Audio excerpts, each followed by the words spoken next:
A super similar called Wind Chill. Okay, guys, we had a little bit of a rehearsal before for making noise, but we need to really do better this time because it's the real thing. Please give it up for Kevin and Jess. That's better. Welcome. Welcome. Yes. I know. Switch this on. We are special. Check. On? Yeah, mine's on. I hit the button there. There you go. Check. He knows how to use a button too. Hey. Well, guys, welcome to Days of the Dead. Very excited. How has the reception been with your movie coming out? Oh my God, overwhelming. Yeah. Overwhelming. The fans have been amazing, and it's just, you can really feel the love. So much love. What has been the best part of this whole experience of all the love? I met Skid Row. Pretty sweet. He was really excited I was about so that. geeking out about it. I was Yeah. like, oh, and they're such cool guys too. No, but honestly, for me, the best part is knowing how, all the adults in the room, think about how long, the longest you've ever waited for a movie to come out. That is nothing compared to how long these kids have been waiting for this movie to come out, and the fact that they're loving it, and they're not disappointed, and they're more excited after the movie than before. That's the best part, is seeing that, how grateful they are that the movie was good. You know what I mean?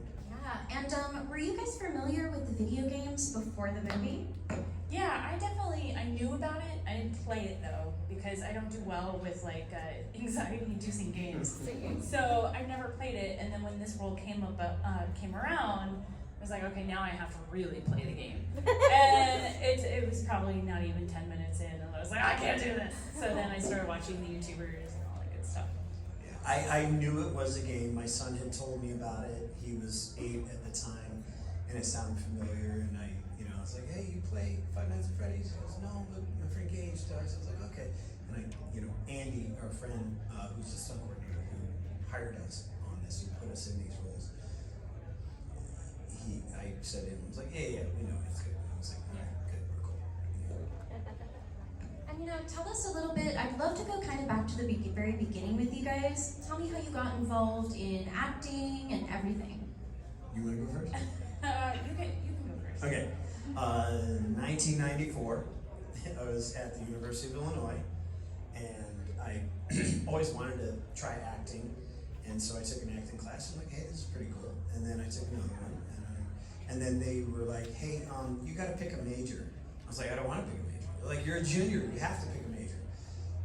I was studying psychology, so I said, okay, that's my major. But I decided right around that time, this is more fun than anything else, so I'm going to pursue this. And I started pursuing acting and stunts at the same time. I graduated with psychology, but I knew I was never going to do anything with that. So, yeah, I graduated and I went full force for acting and stunts at the same time in '96. Nice. Yeah, I love your stories because you talk a lot about your college.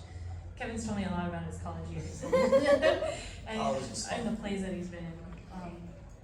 I started in high school. I did technical theater in high school and just fell in love with the art form. I guess actually the first play I did was maybe in middle school. But then when I was in high school, I was like, man, I really wish this is something I could do as a career. And at the time, I didn't, it was kind of a dream. I didn't realize that I could. And I ended up going to school for audio engineering for live productions. Not necessarily tech theater, but just, live concerts was my goal. And from there, I kept getting jobs on film and television, and I was like, oh wait, this is feasible. I can do this. So yeah. Now, Jess, you worked as a production assistant a lot on everything from talk shows to movies and TV. What's the difference between those things? So when I worked at CNN, I was a broadcast engineer, not a production assistant. Okay. And then I was a production assistant, executive assistant on America's Most Wanted, and then production assistant on a lot of films in New Orleans. It's very different. Production, it's production assistants as kind of the bottom of the line. It's the starting roles. but you do learn a lot, and you learn film etiquette and all that great stuff. And I don't mind doing those roles because the role needs to get done. And if a friend of mine comes to me and says, "Hey, we need a production assistant, do you mind doing it?" And I will do it. I don't mind at all. When I worked at RLTV, I was in the engineering department as well. So it's very different. Being a broadcast engineer is very different than working in the film industry. I would fix broken equipment around DC. My base was CNN in DC, and You're so handy. we had these things called red phones, where literally you could pick it up and it would broadcast to all the locations: the Pentagon, the White House, our studios in DC, in Atlanta, all that stuff. That was primarily what I focused on. I helped build the studio at CNN, and what you see today in DC. That I had a hand in that, as well as the server rooms and the control rooms as well. So we really want to know about the suits. Tell us about what the suits were like. What was that process like for you guys? The short answer is the suits were hot and sweaty. I had a feeling. When the heads went on, Yes. it was bad. Luckily, we were on a soundstage that was very well air conditioned. Yeah. So the good thing is we were comfortable, and then the heads go on, and it's like, all right, I would say, welcome to the suck, which was the tagline for Jarhead. Yeah. Welcome to the suck. Here we go. And you're in the head. You sweat like crazy. You take the head off. Luckily, it's air conditioned, so you're all wet now, and you cool down. Nice and quick. cool. Yeah. It was like putting the suit on itself, not just the head, but the suit. I think of like a good snow, like when you go skiing and you're in that snowsuit, where it's like a little awkward. Your walking is not quite normal, but a little awkward. Right. And toasty. We tripped over our own toes a lot Yeah. because those feet were enormous. Yeah. In the first week of rehearsal, we were constantly just Yeah. stumbling over our feet, and then we had to remind ourselves, turn the toes out. Yeah. Walk Going upstairs was hard. Going upstairs, we had to go backwards. Yeah. Oh no. Yeah. It was only 4 stairs. We never had to like A walk. full flight of 10 stairs. It'd be great. I would love to see go to a mall Yeah. and be on an escalator, Escalator? just Yeah. hanging out backwards Yeah. on the escalator. Sweaty. Yeah. Or like. Yeah. Yeah. And Kevin, you were a stunt performer, stunt man before this. You were credited in things like Drag Me to Hell in the Village and Rose Red and Sharknado and Transformers and so many Glad you things. threw Sharknado. Oh my God. It's the pinnacle of my career. Yes, and of course Iron Man, Yeah. right? I got his Iron Man autograph. I'm like, ooh, I gotta have that one last time I met him. So what is a difference between being a stunt performer and a suit performer as you were credited in this one?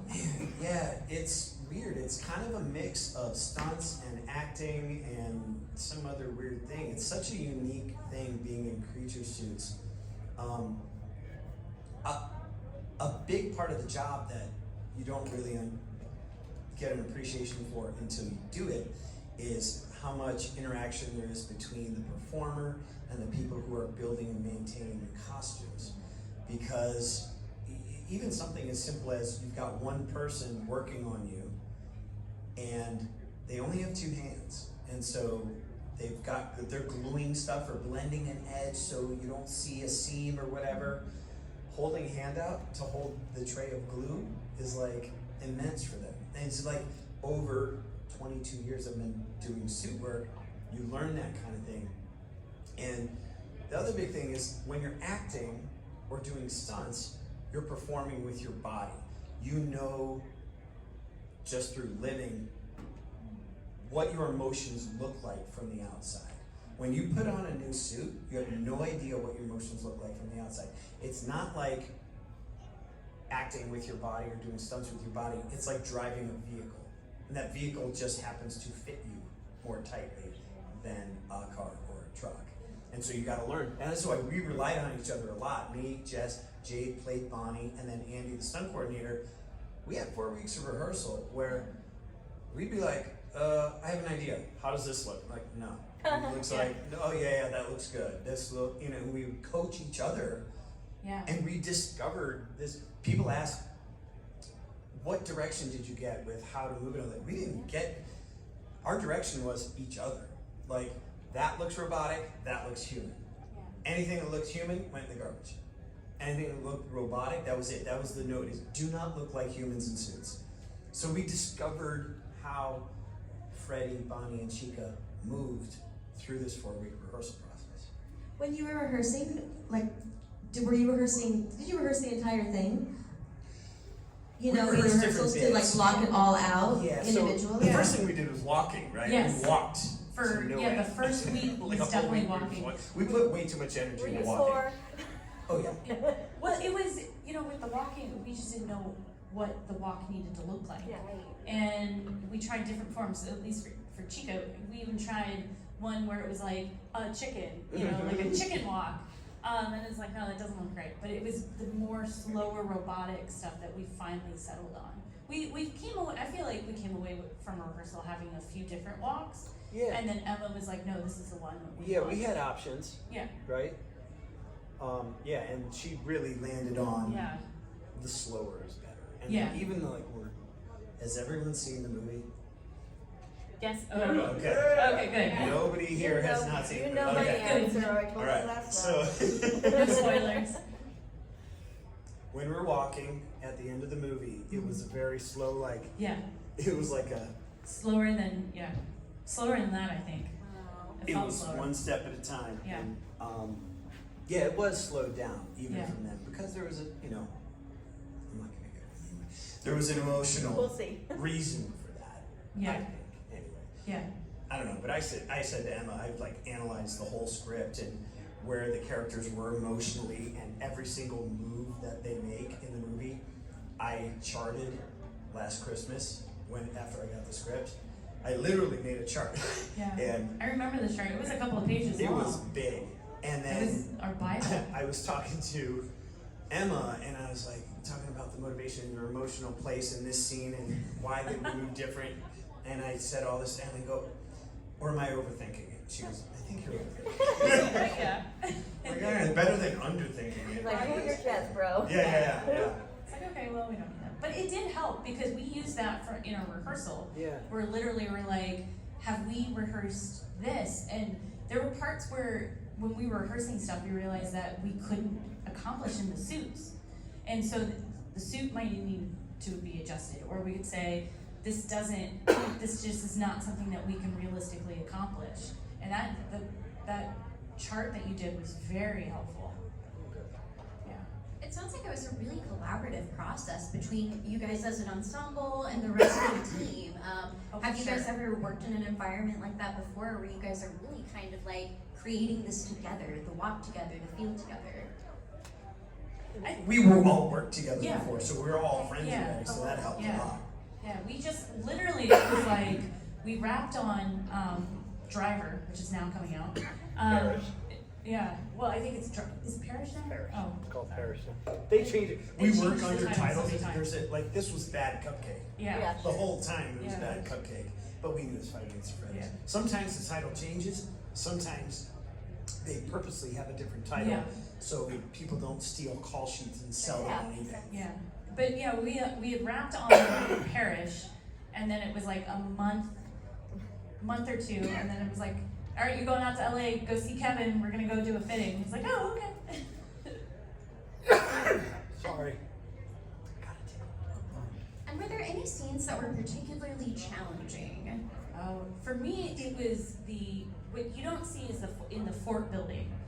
That was physically challenging for me because the suit that I was in, the scene got cut. What you see in the movie is not what we, what So we did. trimmed. It's so trimmed. It was, what you don't see is that Kevin's on all fours, I'm on all fours, Bonnie's on his back. Standing on my back. Yeah. When Bonnie falls Yeah. over, That's why He's Bonnie standing on my falls back. over, is because he loses his balance on Freddy's back. And so what it's cut now where I'm sorry, but see the movie. yeah. And then Foxy was on my back. And that wasn't bad because they had him on a camera jib and they could pull the pressure off. But the issue was I was in my stunt suit. And the stunt suit, the beak was so heavy. So it was constantly pulling on my neck. And so I had to constantly take breaks. As soon as they yelled cut, I had to put my head down. I know there's a photo out there somewhere where literally Beaks on the ground. yeah, my beak's on the ground, or like there's an apple box on my Oh, head's right. I resting on remember me. the apple box. Yeah. It was okay. Meanwhile, cut. you got By the apple box. yeah. And meanwhile, he gets to sleep on a stunt pad. No. I was on all fours, and I was holding this 17-pound head up with Yeah. my neck muscles also. Yeah. And this was the only time in the movie I called Uncle. I was like, Yeah. we were supposed to do 3 takes, and after the first take, they decided to move a light and have me sit there on all 4s holding this 17-pound head for 2-3 minutes. And then I just yelled out, last one. Yeah. And that's it. We're not doing 3, we're doing 2. And I thank God you said that, because I was in a lot of pain. But I wasn't gonna yell uncle though. I'll uncle all day. You were If so they're moving far- lights, I'm gonna uncle. Yeah, well, that was the thing. It was like there's, they would forget. Sometimes they would forget. Closer towards the end, they would forget that we can't stay in these heads for long periods of time because they were 17 pounds. The longest we went was 48 minutes, and it was supposed to be 20. Was it 15 or 20? 15 Oh, God. is what we told OSHA. Yeah. And so 48 minutes, and it just, towards the end though, I felt more comfortable, and like my muscles had gotten conditioned to the point where I could do it longer. Yeah. But that scene, that Ford scene, was just so long. Well, they even had me there's a scene where I pick up a chair Yeah. and I move it and I set it into place, and then so they're like, hey, pick it up and go to your 1. That's your start mark. Yeah. And then they're just like looking at it through the camera, and I'm like, I'm holding a chair for crying out loud. We don't have it's like a baseball glove. Those mitts, the hands were like. and my baseball arms mitts. started shaking. Andy's the stunt coordinator. He's like, come on, guys, you figure it out. His arms are shaking here. This is not gonna. Even if we shoot it right now, it's not gonna look good. Like Freddy going. Can't do that. I can definitely empathize because I played Dora the Explorer once for a charity event. Oh, nice. And I had to have a very heavy head, and that monkey was seriously like 25 pounds. Yeah. Holding it like this Oh. Yeah. for 10, 15 minutes at a time, and then someone would come and stand by you and like, Well, that's her cupcakes. Yeah. right, it was, Yeah. and the head was very heavy, so I know it, luckily it was strapped on, because I almost fell off, Oh. almost fell off. That happened before once I was the Easter Bunny, long story. But I understand the pain. Your suits Yeah. were probably, they were definitely bigger and far more heavy and cumbersome, but Yeah. it's the worst. It is so difficult It's rough. to hold a 25-pound monkey. Do we have any audience questions? Yes. So I wanted to ask about the suits, how they the eyes were closed and all that. Was that done by you guys with puppeteering? Was that done with someone else? Yeah, that was done by the Jim Henson puppeteer team. So the animatronic parts that they controlled were our facial features and the ears. I had feathers, he had ears, Bonnie had ears. How do you guys time that? They would watch us. We had no control over Yeah. that. We couldn't would see do anything. what we were directed to do, all our motions, and they had monitors in front of them. So they're watching us, and they know what's supposed to happen in the scene, and they would work off their direction and what we were doing. So the scene where Mike meets the animatronics for the first time, and I kind of beeline towards him and do this. I was on the plane coming here, I was downloading stills. I was looking through all the still photos. And the eyebrows, just the eyebrows, tilting in, changed the whole thing. And so they're watching it and they're doing a performance. They're acting with their thumbs on remote control. As they're watching our movements. Yeah, they're very skillful. I mean, that's what they do for a living. They are, and it just, watching them. I could hear them moving in between. Yeah. And then my beak would be like. And Bonnie's ears were so big, Yeah. his head be getting Yeah. jerked sideways. Poor Jade, yeah. He's like, can you please calm down on the ears? She's like, can you warn me at least? Yeah. It was really torquing his head around. Yeah, poor Jade, yeah. Because the His- ears were heavy. His head actually, we had these skull caps that were not molded to our skulls, somebody's skulls, who Yeah. knows? And his was like, so the whole head was mounted to that. You strap it down real tight, and then it was Velcro on the outside, and they put the head on the Velcro, and sometimes we'd have to shift it. It's like, oh, it's a little cockeyed.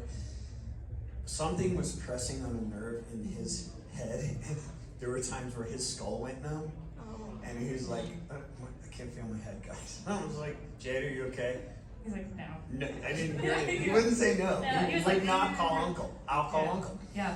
He was a style. I go, Jade, you okay? Jade? Heads off. Like, I didn't hear a response, so I know he's not okay. Yeah. He was, trying to be in He's his trying happy to place. power through. Yep. He's a circus guy, that's what they do. Yep. Show must go on. Yeah, exactly. But he won't say he's not okay.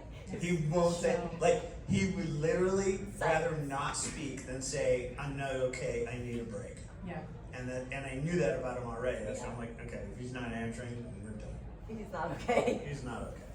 And then he came up and he goes, Yeah. yeah. Any other audience questions? What was it like working with Foxy? Was like that just an entirely different puppet, not manned by anybody, or? Yeah, so Foxy was a full puppet. If you remember what he looks like, he's, there's no way that somebody could actually physically be inside Foxy. And the way that Foxy worked was the Jim Henson puppeteers had him attached to what is called a camera jib. And that would raise and lower him, moves forward. His feet were controlled by two separate puppeteers, one on the right with a stick, one on the left with a stick.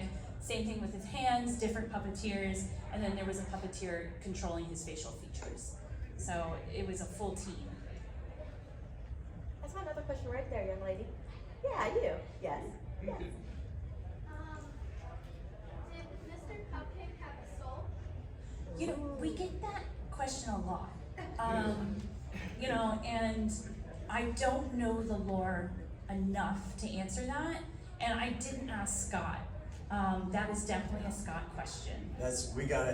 We should make a list of questions Yeah. for Scott when we get back to the movie too. Yeah, because that is something I would like to know, because I love the cupcake. He was my favorite, and I miss him so much. We would hang out a lot on set, and now he's not around. He's in Universal.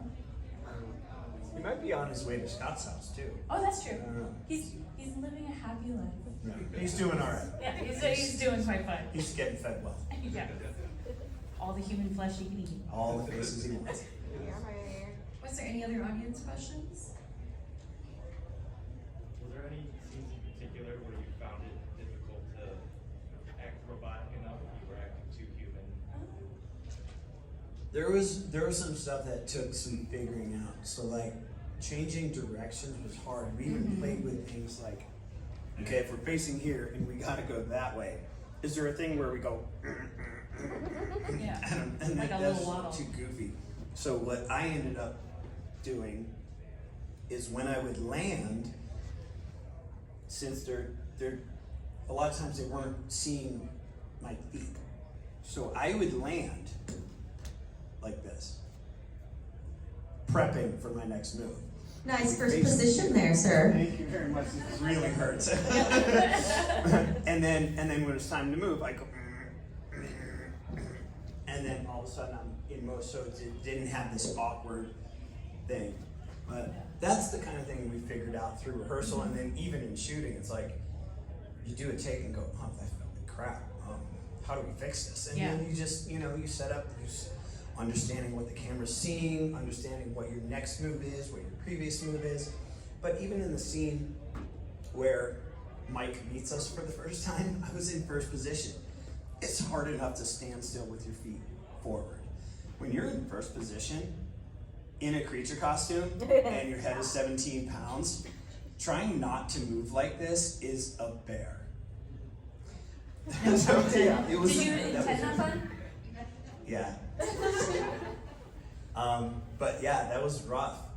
Did you ever fall in that position? Because it's very hard to but find your balance. wobbling there. is bad enough. Yeah. Wobbling kills it. Yeah. And when you wobble, you just hope. I hope they're cutting to something else at this Yeah. point. You know what I mean? I hope they're on mic right now. Yeah. I mean, he's the star of the movie, so they should be. They'll work around it. And Yeah, they're exactly. They're the magic. Yeah. Right. Yeah. I saw a question way in the back. Yes. Yeah. I was wondering, out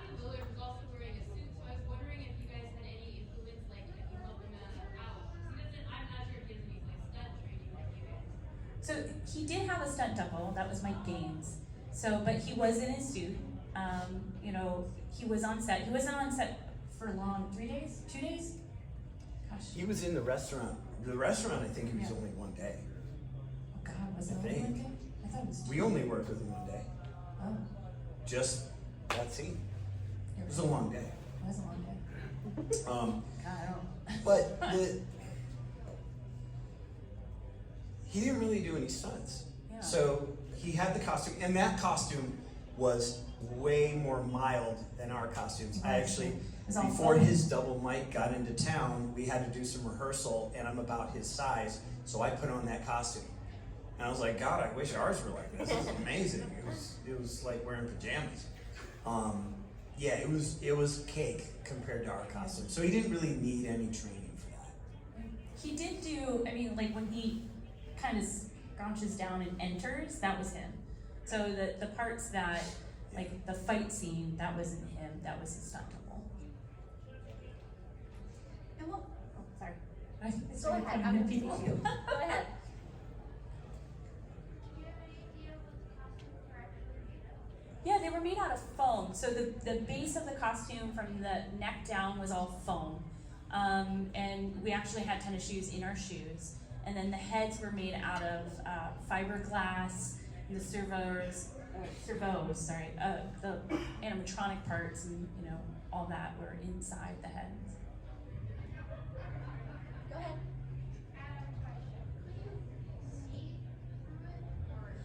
I couldn't see through mine.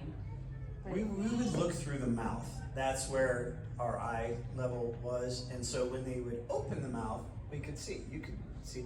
Her field of vision was narrower because her mouth was narrower. Freddy's got a big wide mouth, so I could see a bunch of Your stuff. beak. Yeah. Exactly. It was also, it was the way that it was positioned on my head. You know, like if I were to look, Chica's beak would be up kind of like this because I had to, when the head was on, for whatever reason, her beak just was, it looked like she constantly, like my neutral looked like she was looking out into space. So constantly I had to be like this. So her beak was like that. So. Was there any other questions out there? Yes? Maybe I missed this, I came in really, but, how do you, like, get into stunt performing, and, like, what kind of training have you undergone for that? Well, I was a competitive gymnast at Glenbard North High School, for anyone who's around here, and then in college I started doing Taekwondo informally and training in acting. Those gymnastics and martial arts are probably the two best things you can do to prep for being a stunt performer. And then I started doing live shows. I did a Wild West show at Great America, and then I moved down to Florida and did live shows down there. Did the Indiana Jones stunt show, a couple other shows. And those are really great places to train because they just hire people who are athletic that they think they can teach, you know, the skills required for the show, and then they just teach you everything, and they pay you. And so that's a really great deal. Yeah, it's, yeah, like Kevin was saying, it's the athleticism, learning, knowing fighting skills, and then also, you know, being able to act, and then also, you know, networking with those stunt coordinators to get those positions. And could you guys share some favorite, like on-scene memories while you were shooting? My favorite, I mean, I really enjoyed when we were rehearsing the cupcake in the vent scene. Because that was, to me, that was fun. Just the different ways that I could put the cupcake in the vent. Like, that was a lot of fun for me. It's weird how complicated it is. Like you think, let's just bend down and put the cupcake in the vent. But when you're an animatronic that has limited motion, it becomes really complicated of like what motions you're able to make and what motions give away that you're a person in a suit. I really dug the scene where Mike meets us all for the first time because I think that's the most personality that ever came out of Freddy, and I had a goal, I had a mission, and it was a very clear objective for me, and I think it came out in the movie, so I enjoyed that. just had a thought. Hearing you guys talk about learning how to move like an animatronic, did you, you're gonna laugh. Okay. Did you like study old Chuck E. Cheese videos? We did. Because I We would have. constantly were sending each other video of the Chuck E. Cheese video fails. And We're remember, like, it was fails? YouTube, search YouTube, Yeah. Chuck E. Cheese animatronic fails. It's I hilarious. love it when an animatronic goes And wrong. it's creepy. I know. And so there's the scene where Mike is sneaking around. There's a scene where Spoiler, I don't care. I'm Okay, watching where- it no matter what. Bonnie and Freddy are on stage and moving more erratically than normal. And we went back to those videos to go, okay, what's going on? I mean, there's videos where like the head goes 360 and like a limb gets stuck. It's It's fiction. yeah, exactly. That is actually one of that scene. The internet has taken it and made memes out of it. Is one of my favorite memes of the movie because it's like they're saying like Bonnie's like Bonnie's Freddy, trying to point it Freddy, out. Like, Freddy, and Mike's there. and Freddy's just like I'm having a great time. It's like Yeah. You know the news, right? There's moving all the animatronics from Chuck E. Cheese. But They've been working on that for years, though. Yeah. See, that's where I'm It's at. such a bum. I was like, they're just trying to get back in the news. That's Yeah, all. I think But, Yeah, they've been doing that for so many Yeah. years, but it's such a bummer. It's part of the nostalgia is the creepy little animatronic show. They couldn't find enough children to put in on the Well, you guys weren't available anymore to dance and I'm sing. available. Strike's over. Yeah. Do you want to work at Chuck E. Cheese? That would be my nightmare. That could be a fun live stage show. Yeah. Like, but without the animatronics, like a live theater thing. I don't know. It is free pizza though. He's like, I'm from Chicago. No. And so, I know we have a couple more movies coming up. What are you guys kind of looking most forward to about continuing with these characters? I'm looking forward to the phone call saying I'm continuing with these characters. Yeah. We haven't gotten that call yet. We don't. I mean, but it's so early that Jim Henson's shop is working on designs for the new characters. I know money's being spent, work's being done. We just haven't gotten a call yet. Yeah. And that's normal. We wouldn't at this point. There's a lot of work to be done before we would jump in. But I'm hoping to get the call, and I'm happy to go when it happens. Yeah, as soon as I get the call, I'm gonna be like, yes! Yeah. It's a good day. Let's eat. Chuck E. Cheese. Okay, I know I haven't seen the movie, I'm sorry. Will you be playing your characters, or are you going to be like moving into different characters? Don't know. Oh, for the new? Mm-hmm. So we haven't seen the script yet. Oh, yeah. So, yeah. like, have your It's characters very been early. demolished by the Chuck E. Cheese bandits, or? I think the characters. Who knows the games? Game 2? Yeah. Toy versions? Yeah. I think toy versions. Different versions of the same characters. Is that fair? Is that fair to say? Fun. Okay. So each game is a little different than the previous. So. Oh, okay, that's very interesting. There's. Oh, absolutely. Oh, yeah. No doubt. Oh, I mean, I I would have would- kept Carl. I rent a storage space to house that Yeah. bad boy. Yeah. No, I mean, I think Henson's. I think the budget on just the costumes and puppets was like 1.5 million. But Scott owns those. Scott's really savvy. Like Yeah. he does not give up control because his number one goal is to please the fans that have been loyal to this whole world for 9 years, and he basically, I feel like he went to Blumhouse and was like, no, I keep the costumes, I get creative control, and Yeah. man, he Which, did. I mean, was smart. Yeah. Because it's, the fans loved it, and they loved it because he was able to have that creative control. And I think the movie is such a perfect kind of gateway horror for people, and I think that's really important. A lot of us started off early. We called it that last weekend too. It's like it is a gateway horror. Yeah. What are the PG-13 horror movies are there? I don't even know. Gremlins is PG. Oh, it was? Well, that was a different day. Jaws is PG. Oh my god. Yeah. Really? Oh, PG was something very different. Even back with then. the opening swimming scene? Really? Yeah. PG was a different world. Wasn't Cypher G or something in the Possibly. original? G, really? Yeah, because it was the 60s, so they had G and they had R, and they gave it a G. Wow. Yeah. But what is it like, kind of like being a part of that entryway to horror for kids today? It's magical. I don't know. I just shake my head and go, I'm lucky to be here.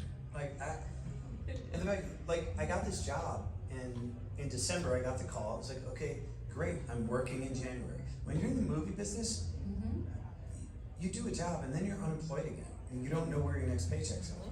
So knowing I had a bunch of work in the new year was great. And then finding out how much people love this whole thing, it was like, okay, it's a big responsibility to play Freddy. I gotta do it justice. I have to do everything I can to make this thing as good as it can be. And then seeing, leading up before the movie opened, how excited fans were for it was, it made me nervous a little bit, because I don't know if the movie's gonna be good. And then the fact that people love the movie, I don't even know how to explain it. I'm just shaking my head going, lucky to be here. I'm gonna do what I can, the best I can, and as long as this train is moving, I wanna be on it. Do you guys have any memories from the premiere? So there wasn't, because of the strike, there wasn't That's a right. premiere. Yeah. I wasn't sure where that fell. I couldn't remember. Yeah, that was part of the strike, no premieres. We need another premiere. Yeah. We saw it the day everybody else saw it. Yeah, we saw it again. We saw it October 26th. Yep. You saw it at Spooky Empire. Well, yeah, so Yeah. she was in New Orleans still, and that's where we shot the movie, so they had a cast crew screening, Oh, okay. and their movie got out halfway through us watching the movie. So I'm getting a call from the stunt coordinator in the middle of the movie, watching it in Orlando, and me and my family and Jade, who played Bonnie, his family was there, and a bunch of friends, because we all did live shows in Orlando, so we had a big party afterwards. So there was 20 people in the theater all together, and me and Jade are sitting there cringing at each other at what we did that was painful that they cut out of the movie. Yeah. We're like, oh God, that was on all fours. But it was a great, we didn't see it any sooner than anybody else did, so. And what were kind of your first thoughts when you saw it all come together? I was like, oh, it's here. I can finally talk about it. Kind of. Not really. Yeah, I could dance around talking about it, but yeah. Yeah, a lot of it's when you know what went in, me and Jade are sitting there, we're seeing what's on the cutting room floor. So there was some disappointment with that stuff. But hearing the reaction from the audience in the theater we were in, we're like, oh, home run. So, but all in all, we watched the movie and we're like, that was great. And then my 9-year-old son, the credits started rolling, he threw his arms in the air and said, best movie ever made! I was like, oh, okay, that's it. I mean, there's nothing else, there's no other review to write on it, so. We have time for one more audience question before I wrap us up. Do we have one? In the back, I did not get to you yet. Yes, Jason, sir. Yes. Speaking of stuff that didn't get in, is there going to be a rated R cut? Oh. I doubt it, because I don't remember shooting anything that would be rated R. Yeah, because we knew it was PG-13. Yeah, right. There was, in previous scripts, there were some, the guitar scene, that got written out. Remember that? The shish kebab? Oh God, yes. So at one point, in the script, it was, Tell them what that is, because Yeah. it was never shot. It was never shot, so you'll never see it. So in an earlier script version, it was some gore, and in this particular scene, it was when the guys were breaking into the pizzeria. Instead of Bonnie taking one person into the closet, Bonnie stabs him with the guitar, lifts up, and they slide down the guitar. Amazing. We should go shoot that. Let's go shoot that this weekend. Yeah. Somebody get a guitar. And I don't know if it was written out because the rating, or if it was written out because of the technicality of it. Because I remember the discussions of it. The bite was just as difficult. Oh yeah, that's This right. bite was just as difficult. They could have That was shot supposed to be it. They gory, could have too. also shot it in Shadow Puppet Land, Oh yeah. right? Because So I do remember you them guys talking remember the about that. bite? Yeah. and the legs. In your mind, you tell me, did you watch it actually happen? Or did you see a shadow of it? Right. But it was shot and cut in a way that makes you feel like I feel like I watched it, but I'm like, I know I didn't, because I know we weren't allowed to do that. So, but they could have done it just like the closet scene where Hank gets it from Bonnie. I was looking at a rehearsal video on my computer on the plane coming here where they had taglines. I had a stunt harness on. They had taglines on both sides, and they were yanking me back and forth in front of that window, that door of the closet. And it ended up, what it did was very minimal, right? It was like, you see Bonnie, you see Hank freaking out, Bonnie's eyes, he sees Bonnie, he freaks out, and then we cut away, and you see the hand, right? That's it. So you could have done that type of thing with the guitar gag, but I think the beauty of the guitar gag is the gore. Yeah. So that's probably why it went away. Yeah. All right, so one last question before we let you go. Was there a moment on set that taught you something important about live filmmaking, emotional, physical capacity? People animatronics. That too. Chuck E. Cheese. I mean, I definitely got to live out my animatronic serial killer dream, for sure. I mean, that's a dream come true, but... Come in early on the budget talks. Get your influence in there early, because once the budget's written, you have no power. Get in there early. And even Andy said, he goes, for movie 2, I'm going to call you first when I'm writing the budget. Yeah. Don't write the budget without me. Well, it's hard, because what happens is the script breakdown is that the stunt coordinator, and this goes for any department head, is they read the script, and they go, okay, for this, and this is what it's in my head, this is how we can accomplish it, this is what the budget I think it needs. But sometimes it's like once you actually get to that gag, it's like it's more in depth than you originally had scaled for.